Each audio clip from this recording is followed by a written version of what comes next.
ತಪಸ್ವಾಧ್ಯಾಯ ಶುಶ್ರೂಷಾ ಕೃಷ್ಣಪೂಜಾರತ ಮುನಿಂ ವಿಶ್ವೇಶಮಿಷ್ಟದಂ ವಂದೇ ಪರಿವ್ರಾಟ್ ಚಕ್ರವರ್ತಿನಂ. ಎಲ್ಲರಿಗೂ ನನ್ನ ನಮಸ್ಕಾರ. ನನ್ನ ಹೆಸರು ಪ್ರಮತಿ. ಎಲ್ಲರಿಗೂ ಹನುಮ ಜಯಂತಿ ಹಬ್ಬದ ಶುಭಾಶಯಗಳು. ಇವತ್ತು ಹನುಮ ಜಯಂತಿ ಅಲ್ವಾ, ಹಾಗಾಗಿ ವಾಯುದೇವರ ಒಂದು ವಿಷಯವನ್ನು ನಾವು ನೋಡೋಣ.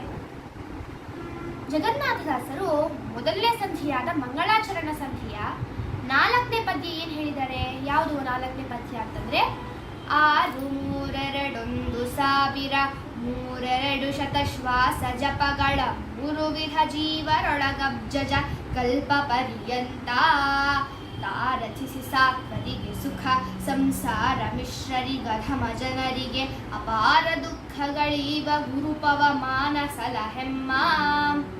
ಈ ಪದ್ಯದಲ್ಲಿ ಜಗನ್ನಾಥದಾಸರು ಏನ್ ಹೇಳ್ತಾ ಇದ್ದಾರೆ ಅಂದ್ರೆ ವಾಯುದೇವರ ಬಗ್ಗೆ ವರ್ಣನೆ ಮಾಡ್ತಿದ್ದಾರೆ. ಅಂದ್ರೆ ವಾಯುದೇವರು 3 ಗುಣಗಳಿಂದ ಕೂಡಿದ ಜೀವರು, ಅಂದ್ರೆ ಸಾತ್ವಿಕರಲ್ಲಿ, ರಾಜಸರಲ್ಲಿ, ತಾಮಸರಲ್ಲಿ, ಈ 3 ವಿಧ ಜೀವರಲ್ಲಿ ಇದ್ದುಕೊಂಡು ವಾಯುದೇವರು ಏನ್ ಮಾಡ್ತಾರೆ? ಹಂಸ ಮಂತ್ರ ಜಪವನ್ನ ಮಾಡ್ತಾರೆ. ಅಂದ್ರೆ ಹಂಸ, ಸೋಹಂ, ಸ್ವಾಹ ಅನ್ನುವ ಹಂಸ ಮಂತ್ರ ಜಪವನ್ನ ಯಾವಾಗಲೂ ಸಹ ವಾಯುದೇವರು ಎಲ್ಲಾ ಜೀವರಲ್ಲಿ ಇದ್ದುಕೊಂಡು ಮಾಡ್ತಿರ್ತಾರೆ.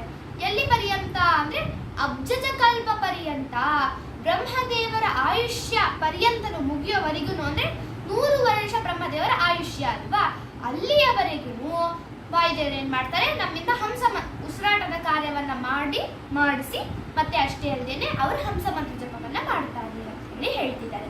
ಹೀಗೆ ಸಾತ್ವಿಕರಿಗೆ ಸುಖಗಳನ್ನ, ರಾಜಸರಿಗೆ ಸುಖ ದುಃಖಗಳನ್ನ, ತಾಮಸರಿಗೆ ದುಃಖವನ್ನ ಕೊಡುವಂತಹ ಇಡೀ ಜಗತ್ತಿಗೆ ಗುರುಗಳಾದ ವಾಯುದೇವರೇ ನಮ್ಮನ್ನ ಸಲಹಿ ರಕ್ಷಿಸಿ ಅಂತ ಹೇಳಿ ಯಾರು?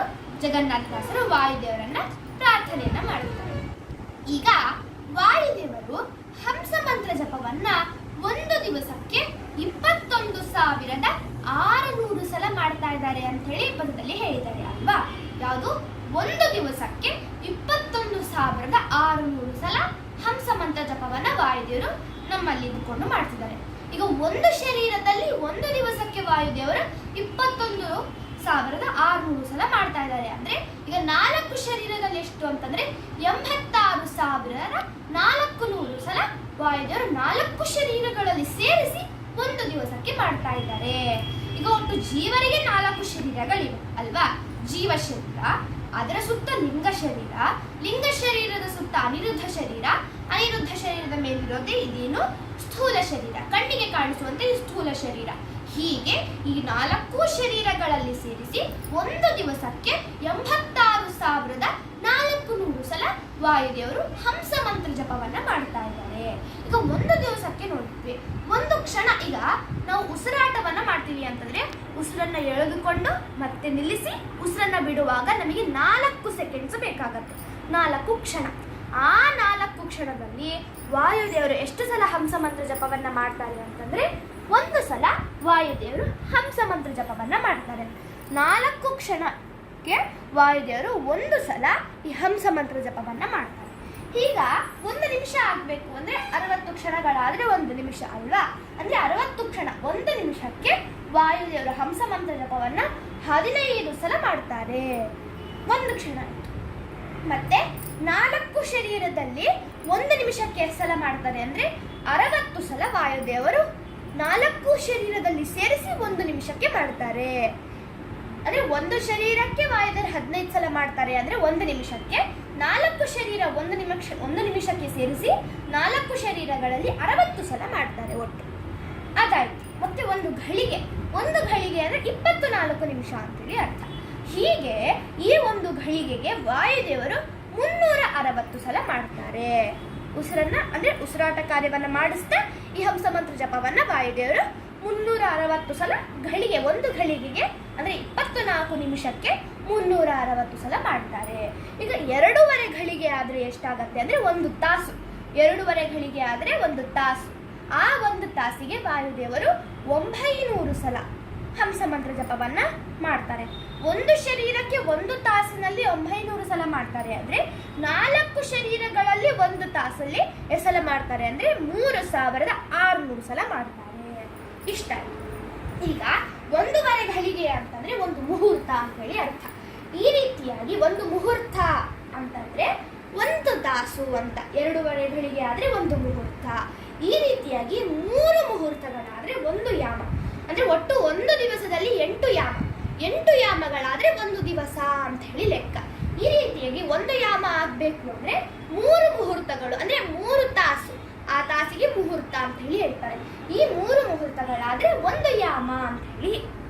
ಹೀಗೆ ಒಂದು ಯಾಮ, ಈ ಒಂದು ಯಾಮ ಅಂದರೆ 3 ತಾಸು ಅಲ್ವಾ. ಈ 3 ತಾಸಿನಲ್ಲಿ ವಾಯುದೇವರು ಎಷ್ಟು ಸಲ ಹಂಸ ಮಂತ್ರ ಜಪವನ್ನು ಮಾಡ್ತಾರೆ ಅಂದರೆ 2700 ಸಲ ವಾಯುದೇವರು ಹಂಸ ಮಂತ್ರ ಜಪವನ್ನು ಮಾಡ್ತಾರೆ. ಈಗ ಒಂದು ಶರೀರದಲ್ಲಿ 3 ತಾಸಿಗೆ 2700 ಸಲ ಮಾಡಿದ್ರೆ 4 ಶರೀರಗಳು ಸೇರಿಸಿ ಎಷ್ಟು ಅಂತಂದ್ರೆ 10,800 ಸಲ ವಾಯುದೇವರು ಮಾಡ್ತಾರೆ. ಅದಾದ್ಮೇಲೆ 2 ಯಾಮ, 2 ಯಾಮಕ್ಕೆ ವಾಯುದೇವರು ಎಷ್ಟು ಸಲ ಮಾಡ್ತಾರೆ? 2 ಯಾಮ ಅಂದ್ರೆ 6 ತಾಸು. ಹೀಗೆ 6 ತಾಸಿಗೆ ವಾಯುದೇವರು 5,400 ಸಲ ಮಾಡ್ತಾರೆ. ಮತ್ತೆ 4 ಶರೀರಗಳಲ್ಲಿ ಸೇರಿಸಿದ್ರೆ 21,600 ಸಲ. ಮತ್ತೆ 3 ಯಾಮ ಅಂದ್ರೆ 9 ತಾಸು. ಆ 9 ಅಂದ್ರೆ 3 ಯಾಮಕ್ಕೆ ವಾಯುದೇವರು 8,100 ಸಲ ಹಂಸ ಮಂತ್ರ ಜಪವನ್ನ ಮಾಡ್ತಾರೆ. 4 ಶರೀರಗಳು ಸೇರಿಸಿದ್ರೆ 32,400 ಸಲ ವಾಯುದೇವರು ಹಂಸ ಮಂತ್ರ ಜಪವನ್ನ ಮಾಡ್ತಾರೆ 3 ಯಾಮಕ್ಕೆ. ಈಗ 4 ಯಾಮ ಅಂತಂದ್ರೆ 12 ತಾಸು. ಈ 12 ತಾಸಿಗೆ ವಾಯುದೇವರು 10,800 ಸಲ ಹಂಸ ಮಂತ್ರ ಜಪವನ್ನ ಮಾಡ್ತಾರೆ. ಮತ್ತೆ 4 ಶರೀರಗಳು ಸೇರಿಸಿದ್ರೆ 40,800 ಸಲ 4 ಶರೀರಗಳಲ್ಲಿ ಮಾಡ್ತಾರೆ. ಮತ್ತೆ 5 ಯಾಮ, 5 ಯಾಮ ಅಂತಂದ್ರೆ 15 ತಾಸು. ಈ 15 ತಾಸಿಗೆ ವಾಯುದೇವರು ಒಂದು ಶರೀರದಲ್ಲಿ 13,500 ಸಲ ಮಾಡ್ತಾರೆ. ಮತ್ತೆ 4 ಶರೀರಗಳು ಸೇರಿಸಿದ್ರೆ 54,000 ಸಲ 4 ಶರೀರಗಳಲ್ಲಿ ಮಾಡ್ತಾರೆ. 6 ಯಾಮ, 6 ಯಾಮ ಅಂತಂದ್ರೆ 18 ತಾಸು ಅಂತ. ಒಂದು ಶರೀರದಲ್ಲಿ ವಾಯುದೇವರು 16,200 ಸಲ ಮಾಡ್ತಾರೆ ಹಂಸ ಮಂತ್ರ ಜಪವನ್ನ. ಇದೇ 4 ಶರೀರಗಳು ಸೇರಿಸಿದ್ರೆ 64,800 ಸಲ ವಾಯುದೇವರು ಹಂಸ ಮಂತ್ರ ಜಪವನ್ನ ಮಾಡ್ತಾರೆ. 7 ಯಾಮ ಅಂದರೆ 21 ತಾಸು. ಹೀಗೆ ಒಂದು ಶರೀರದಲ್ಲಿ ವಾಯುದೇವರು 18,900 ಸಲ ಹಂಸ ಮಂತ್ರ ಜಪವನ್ನ ಮಾಡ್ತಾರೆ. ಮತ್ತೆ 4 ಶರೀರಗಳಲ್ಲಿ ಸೇರಿಸಿದ್ರೆ 75,600 ಸಲ ಹಂಸ ಮಂತ್ರ ಜಪವನ್ನ ಮಾಡ್ತಾರೆ. 8 ಯಾಮ 24 ತಾಸು. 20 ಅಂದರೆ ಒಂದು ದಿವಸ ಅಂತ ಹೇಳಿ ಅರ್ಥ. ಒಂದು ದಿವಸಕ್ಕೆ ಒಂದು ಶರೀರದಲ್ಲಿ 21,600 ಸಲ ಮಾಡಿದ್ರೆ 4 ಶರೀರಗಳು ಸೇರಿಸಿದ್ರೆ 86,400 ಸಲ ವಾಯುದೇವರು ಒಂದು ಶರೀರದಲ್ಲಿ ಹಂಸ ಮಂತ್ರ ಜಪವನ್ನ ಮಾಡ್ತಾರೆ. ಈಗ ಒಂದು ದಿವಸ ಆಯ್ತು. 15 ದಿನ ಅಂತಂದ್ರೆ 15 ದಿನದಲ್ಲಿ ವಾಯುದೇವರು ಎಷ್ಟು ಸಲ ಮಾಡ್ತಾರೆ ಅಂದ್ರೆ 3,24,000 ಸಲ ಒಂದು ಶರೀರದಲ್ಲಿ ಮಾಡ್ತಾರೆ 15 ದಿವಸಕ್ಕೆ. ಹೀಗೆ 4 ಶರೀರಗಳು ಸೇರಿಸಿದ್ರೆ 12,96,000 ಸಲ ವಾಯುದೇವರು ಹಂಸ ಮಂತ್ರ ಜಪವನ್ನ ಮಾಡ್ತಾರೆ. ಮತ್ತೆ 30 ದಿನ ಅಂದ್ರೆ ಒಂದು ತಿಂಗಳು. ಆ ಒಂದು ತಿಂಗಳಿಗೆ ವಾಯುದೇವರು 6,48,000 ಸಲ ಒಂದು ಶರೀರದಲ್ಲಿ ಮಾಡಿದ್ರೆ 4 ಶರೀರಗಳಲ್ಲಿ 25,92,000 ಸಲ 4 ಶರೀರಗಳಲ್ಲಿ ಮಾಡ್ತಾರೆ.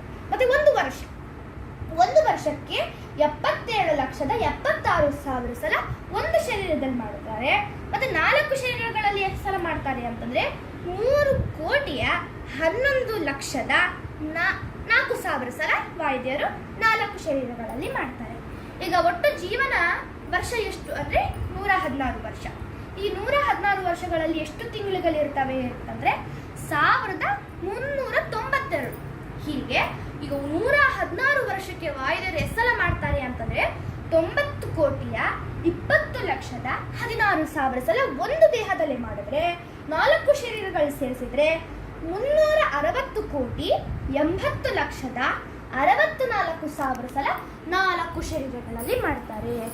ಹೀಗೆ ವಾಯುದೇವರು 4 ಶರೀರದಲ್ಲಿ ಇಷ್ಟು ಸಲ ಹಂಸ ಮಂತ್ರ ಜಪವನ್ನ ಮಾಡ್ತಾರೆ ಅಂತ ಹೇಳಿ ನಾವು ಯಾವಾಗಲೂ ಚಿಂತನೆ ಮಾಡಬೇಕು. ಈ ಚಿಂತನೆ ಮಾಡಿದಾಗ ಇದಕ್ಕೆ ಅಜಪ ಜಪ ಅಂತ ಹೇಳಿ ಕರೀತಾರೆ. ಈಗ ಹಂಸ ಮಂತ್ರ ಜಪವನ್ನ ಮಾಡ್ತಾರೆ ಅಲ್ವಾ, ಆ ಹಂಸ ಮಂತ್ರ ಜಪ ಯಾವುದು ಅಂದ್ರೆ ಹಂಸ ಸೋಹಂ ಸ್ವಾಹ ಅಂತ. ಹಂಸ ಅಂತ ಯಾಕೆ ಹೇಳಿದ್ದಾರೆ ಇಲ್ಲಿ ವಾಯುದೇವರು ಅಂದ್ರೆ ಪರಮಾತ್ಮನು ಹಂಸ ಎಷ್ಟು ನೋಡ್ಲಿಕ್ಕೆ ಎಷ್ಟು ಶುದ್ಧವಾಗಿ ಬಿಳಿ ಬಣ್ಣದಲ್ಲಿರುತ್ತೋ ಹಾಗೆಯೇ ಶುದ್ಧವಾದ ಗುಣಗಳುಳ್ಳಂತಹ ಪರಮಾತ್ಮನಿಗೆ ಸೋಹಂ ಅಂದ್ರೆ ಪ್ರತಿಬಿಂಬನಾದ ನನಗೆ ಪರಮಾತ್ಮನು ಬಿಂಬನಾಗಿದ್ದಾನೆ ಅಂತ.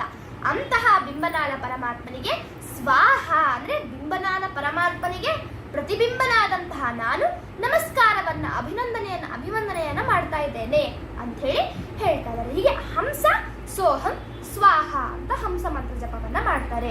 ಈ ರೀತಿಯಾಗಿ ವಾಯುದೇವರು ನಮ್ಮ ಶರೀರದಲ್ಲಿ ಹಂಸ ಮಂತ್ರ ಜಪವನ್ನ ಯಾವಾಗ್ಲೂ ಮಾಡ್ತಾ ಇರ್ತಾರೆ ಅಂತ ಹೇಳಿ ನಾವು ಚಿಂತನೆ ಮಾಡಿದಾಗ ನಮಗೆ ಏನು ಫಲ ಸಿಗತ್ತೆ ಅಂತಂದ್ರೆ,